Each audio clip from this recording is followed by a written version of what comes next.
Good morning, কেমন আছেন সবাই? আজকে ব্যাকেটে বসে সকালে একটু চা খাচ্ছি। আজকে আমার অফ আছে। ক্যানবেরাতে এখন অনেক ঠান্ডা পড়ে গেছে।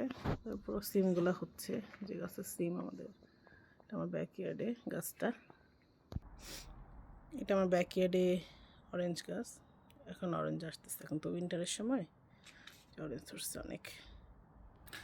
এখানে আমাদের চেরি গাছ, চেরিটা হবে ডিসেম্বরে, সামারের সময়। এখানে আমাদের গাছে অনেক ডালিম। ডালিমগুলো এত মজা, দেখেন কতগুলো ডালিম হয়ে আসছে। এটা মনে হয় আজকে পারা যাবে।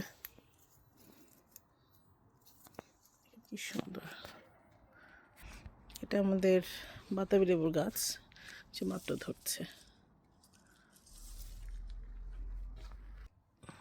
গাছে অনেকগুলো পেয়ারা হয়েছে। ক্যানবেতে পেয়ারা গাছটা সার্ভাইভ করাটা খুব টাফ, তারপর অনেকগুলা পেয়ারা হয়েছে। কচু গাছগুলো এখনও অনেক গ্রিন, বাট কয়দিন পরে একদম এগুলো মরে যাবে। একটু ঠান্ডা পড়বে, সব একদম মরে যাবে। লাউ গাছগুলো অলরেডি এগুলো সব নষ্ট হয়ে যাচ্ছে ঠান্ডার জন্য। এই মাসে পরে এগুলো সবই মরে যাবে, আর থাকবে না।